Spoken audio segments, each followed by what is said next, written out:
G'day, Michael here.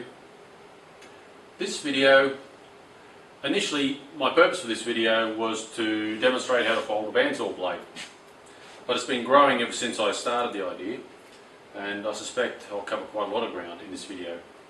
But I've got a confession to make, and that is I decided to clean this machine up, knowing that I bought it about 16 years ago as a very old bandsaw out of a school, and I think it was out of the school I went to as a high school student, and I think I used this very bandsaw as a student.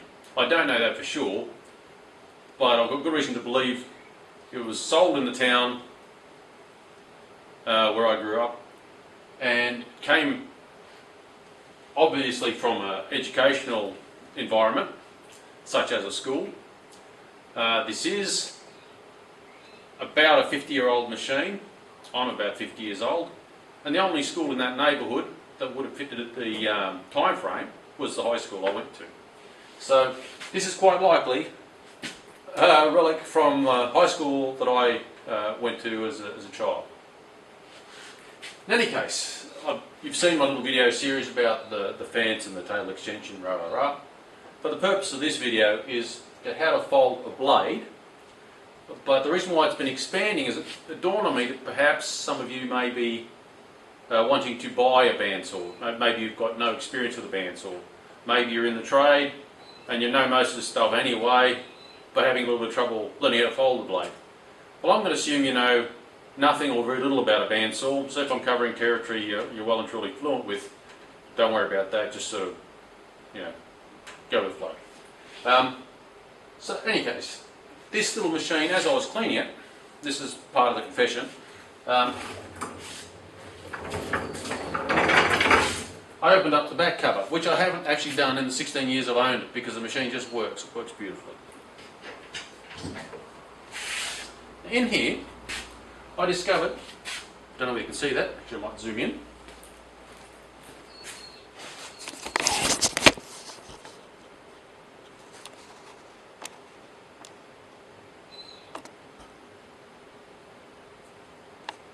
Clear enough? Hope that is. A whole set of extra blade guides. They're brass. It may have had a bigger stack on there, but I suspect this is still the original set. The guides that they've got on this machine obviously are designed to last very, very well. Like I said, it's about a 50-year-old machine. It was used in the school before I got it.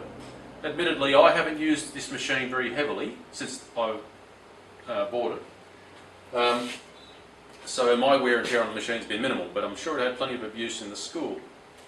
Right, the other thing I found, which was quite cute, is this spare pulley in the bottom here. Show it clearly. Now this spare pulley obviously is intended to be mounted at the lower band wheel, which I'll zoom out so you can see what I'm talking about again. Battery's flattening.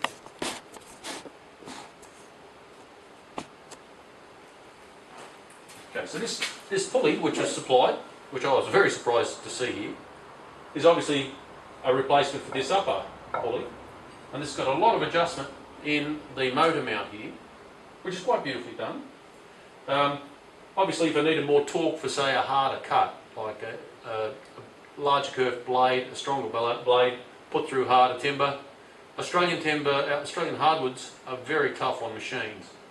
So this would be, to increase the torque available to the lower band wheel to deliver a heavier cut through hard material. So I'm very impressed that this is provided with this little bandsaw. I really doubt whether I'd be likely to buy or be able to buy a new machine of the same class that this machine is. This machine has also got a 3-phase motor. So I'm here to work. It's not a toy machine, it's a serious, small machine, but a serious, heavy-duty, hard worker. And I'm proud to say it's made in Australia. It's actually made in South Australia.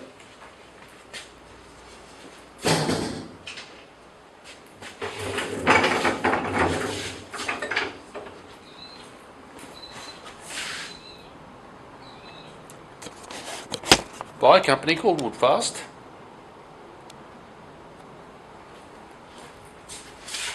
Woodville, South Australia.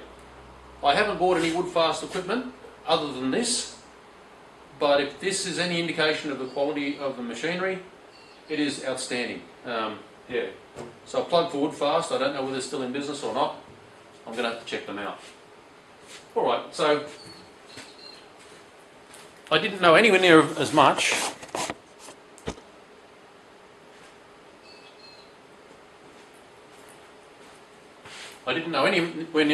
about this particular machine as I do now, and I really have underestimated how good a machine it is. There's my confession bit over.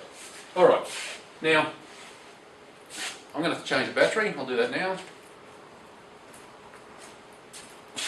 Okay, so I guess I'll begin at the beginning. This is a bandsaw. Bandsaw consists of two major components: lower band wheel and upper band wheel. The lower band wheel is powered. The upper band wheel is driven in effect by the actual bandsaw blade. Okay. Now, the primary guidance of that blade is provided by a tilting mechanism on the upper band wheel. Now, each different bandsaw seems to have a different way of doing that. This one's got an adjustment knob in the centre. Other machines I've used and owned have had the adjustment at the rear. Most of the machines have the band wheel powered by a belt-driven arrangement. I haven't seen a direct drive yet. So what we saw a second ago on the back of the machine with the drive belt coming up to this lower band wheel is a common drive system. Alright, now with any work you do on these machines, so I should have covered that earlier I guess, any work you do on these machines, whenever you're poking around inside a machine, it's worthwhile to have it isolated. Now all of my machines I have set up as a plug-in arrangement because being a little business I have to be very dynamic. I have to be able to move the machines around to suit the job. I often am dealing with very large objects. Funny enough, larger factories are more streamlined to certain sized objects and they can't handle larger items, which sounds funny, but I've often had to make specialised doors where the large manufacturers couldn't make it that size because they weren't set up for it. So my little dynamic workshop, I've got all the machines mobile. So as a result, everything is isolatable by a plug. On mini machines, this is now out of shot.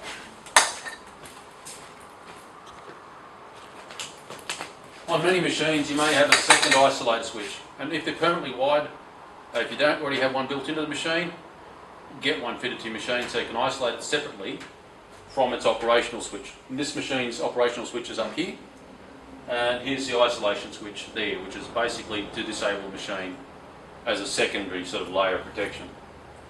Alright, and back to the mechanics.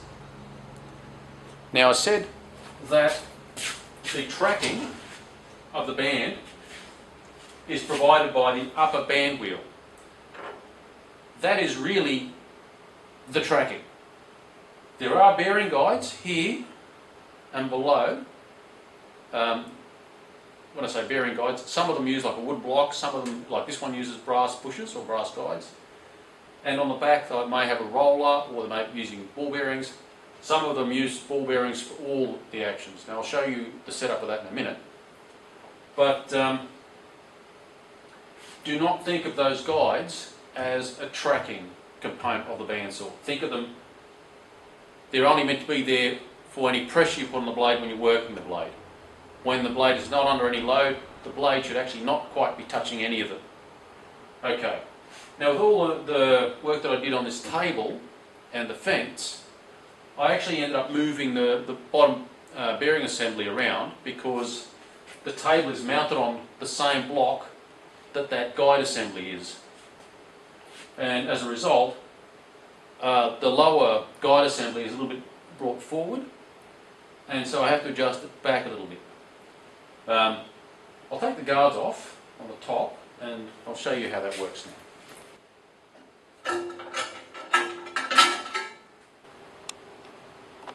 Okay, so I hope that's a reasonable perspective. If I run the band manually, you can see there's imperfections in the blade and it sort of wanders around a little bit, but by and large, you can see there's a bit of a twist on it. The bandsaw blades are not perfect. But in essence, it's not touching these guides at all, not even the back one. You can see the ball bearing there that's running. Okay, so this is actually doing everything it's supposed to. Unfortunately, the lower guide assembly, I'll have to drop the camera. Yep, the lower guide assembly. Okay, so that's a reasonable perspective. Right, you can see this bearing here, and the guides there. The guides are fine. The adjustment front and back, there's a lock, I'm going to call it a lock bolt here, and a screw for control here. This portion here is the actual tilt control of the table, and I've moved this whole block, sort of rotated it around to get the table parallel with the front face of the bandsaw assembly, and that's what produced my positional error here, which I have to adjust out. Okay, so if I wind the lower band wheel, you can see my hand here, I'm winding the lower band wheel, you can see that this bearing here is being touched upon, on and off. Now we don't want that. We want that basically just free. Okay, you can see the weld right there too, funny enough it's turned up. Okay, so I'm going to release that bolt right now and adjust this assembly back a little bit, see how we go.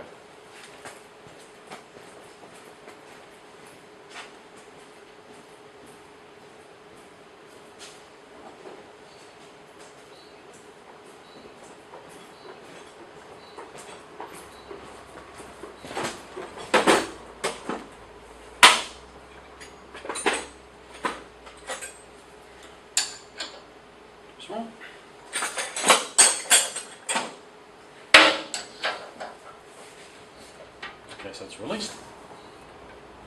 Back a little bit.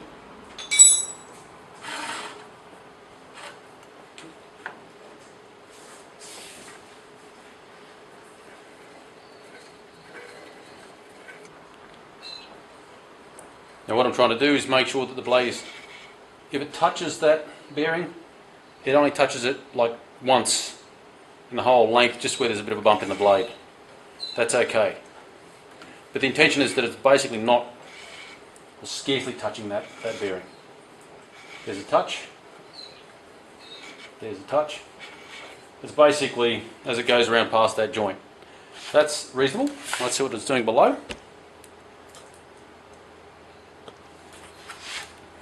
Get some light in there.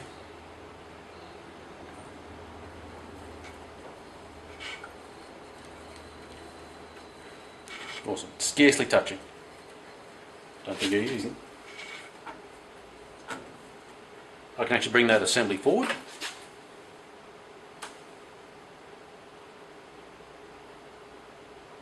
There somewhere.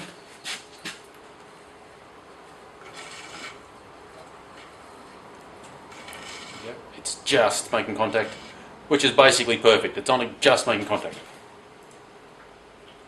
We want no pressure on that bearing.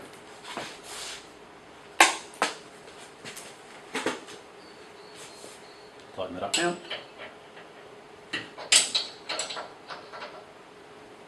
Now with any tightening process, you end up moving things around in the process of locking things. So I'll just double check that that's behaving itself. So it's just nicking it, only just. That's about as good as we can expect the tracking to be. Okay, so now we've got that. What I'll show you, I've got those two bearing assemblies where I want them. I'll close that cover.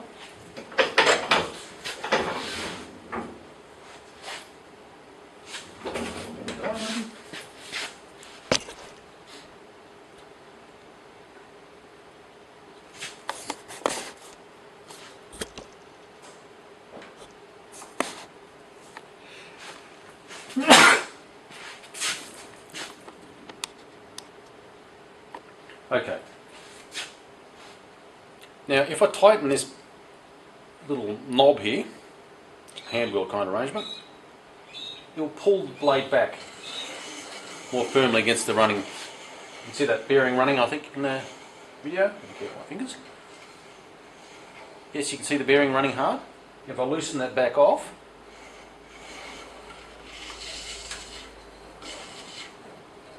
it's only just touching it. Loosen it off a bit further. Little track clear. You can hear it's gotten quieter. Alright, now that appears to be about where I want it. The other thing that's kind of hidden in the design here is there's a convex edge on the band wheels. The band wheels have got a rubber tyre. Now, they're both convex. If you know anything about flat belts and how they drive, a convex pulley makes the belt find its way to the peak of that convex. So hidden in the design is already a sort of a tracking aid. So the bandsaw blade is completely tracking by this upper band wheel and that hidden little secret doming that's in the wheel. And these guide assemblies are only for the purpose of taking the pressure of you actually cutting and turning and so forth. That's an important detail of the bandsaw. Never think that these bearings are designed to hold the tracking. That is not their purpose. Their purpose is to take pressure. Alright, now what I'm going to do is take the blade out. Now to do that, many of the machines have got this back to front compared to this machine, so whatever my handing is here may not be relevant to your machine, but I'm unscrewing like I was turning on the tap, if that makes sense. Now this knob is not directly pushing that pulley, it's pushing against a spring which then provides tension on that pulley assembly. So it's not a very direct feel, it feels kind of weird as you're adjusting it. Anyhow, that's loose.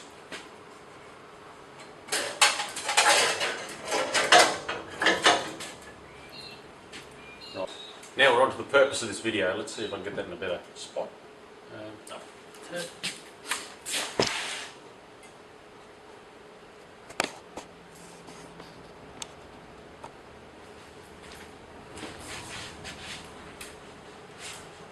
This is a little bit tricky to do. It's not a hard task, but it's a bit tricky to get your head into how it works. Now, the way I was taught, put your thumbs like that, you wind in and kind of cross the back of your hands over like that, your palm. Okay, so that's, there we go. And being a small blade like this is actually quite strong. But a longer blade of the same width and thickness, see that?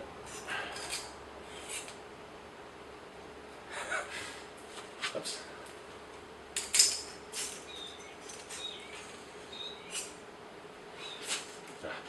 Keep wanting to move forward, because backwards I need to go. Oh, there we go. See that?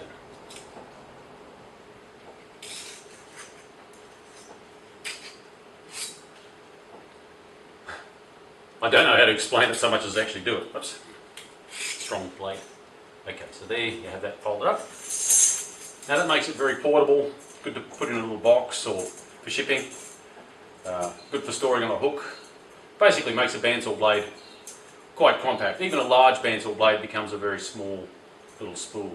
So undoing it is a similar process in reverse, but keep your hands on the blade because it can flick around, you don't want it in your face. Okay, now when undoing the blade it's quite easy to have the handing wrong. I'll zoom in on that so you can understand what I'm talking about.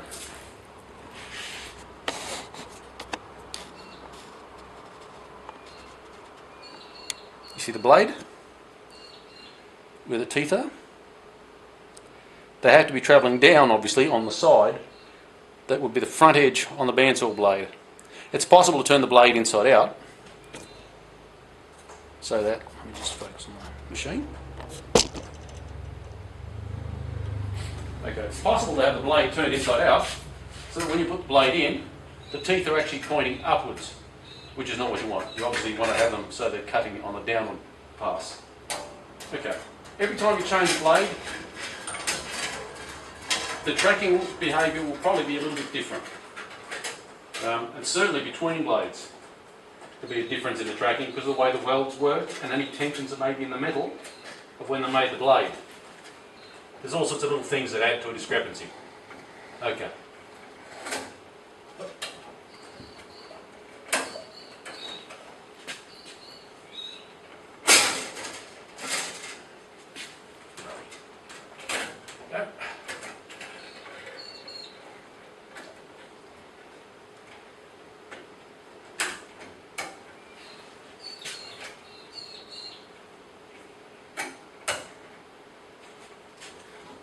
tension on it so the blade behaves itself.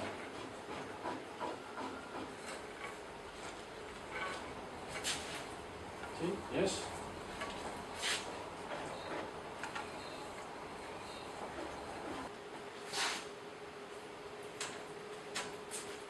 Okay. Fortunately, video just ran out. Okay, so I've brought the tension up to a point where there's, I'm going to say with 2 or 3 kilos, I've got about 10 millimetres of deflection here. I guess that's the easiest way of talking about it. Kind of a nice hand pressure. Pardon me, should give about that ½ inch, 3/8 of an inch or 10 millimetres of deflection. It doesn't want to be, you do strum it. It wants to be a fairly low frequency. It doesn't want to sound like a violin string going pluck. It wants to be quite a low twang, more like a bass guitar kind of thing. All right, I'll put the guard on. Give it one more little spin. Actually, I might do that now before I get too carried away. If you listen, you can hear whether it's touching things, but it's running very quietly, which means it's only. Well, it's tracking quite well. I'll double check from the side, as we did before.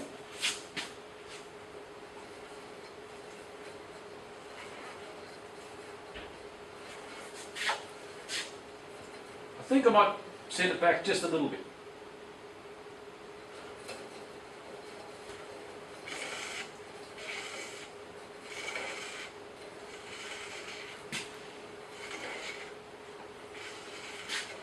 But we definitely do not want continuous pressure on these on the back bearings. We want to have them pretty well, I don't know whether you can hear that, but it's freewheeling. And that's kind of the condition we want.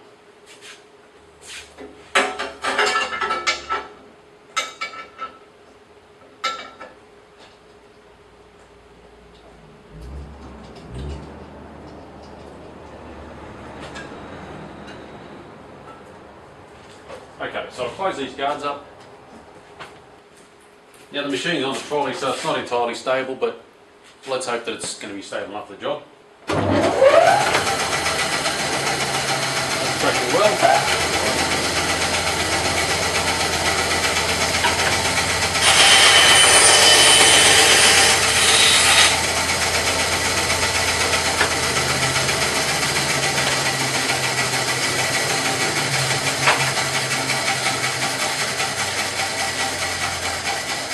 Okay, so that's the top side of the cut, the bottom side of the cut. That's nice and consistent. Well, I guess that's it for this video. I hope that was of use to you and of interest to you. Feel free to like, share, subscribe, ask a question, leave a comment, make a suggestion for another video you might like to see. Well, that's it. Bye for now.